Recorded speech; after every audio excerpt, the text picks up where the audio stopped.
Tired of paying professionals for every home improvement project? Today, we're tackling dry pour concrete slabs, a cost-effective and durable foundation method you can master yourself.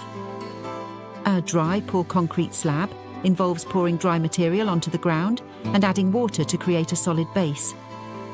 It's perfect for smaller projects like sheds or garages, offering better control and flexibility compared to wet pour methods. Before you start, proper planning is crucial. Measure your area, determine the slab thickness, and consider any special requirements like drainage. Next, gather your materials and tools. You'll need concrete mix, reinforcement, formwork, a wheelbarrow, shovel, level, and trowel. Now, let's get our hands dirty.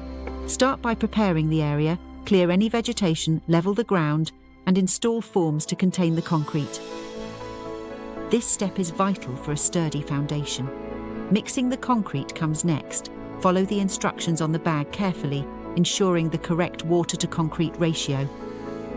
Aim for a consistent mix that's not too wet or dry.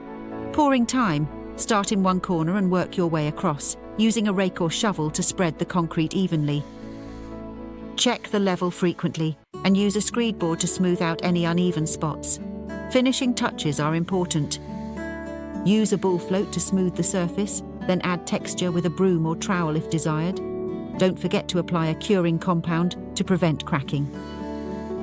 Speaking of curing, patience is key. Allow at least 7 days for the concrete to cure and 28 days to fully dry before subjecting it to heavy use. Watch out for common mistakes.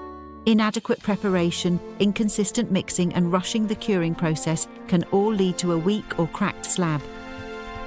With these expert tips, you're well equipped to create a high-quality dry pour concrete slab. Remember, practice makes perfect, and the satisfaction of completing a DIY project is unbeatable. Happy building!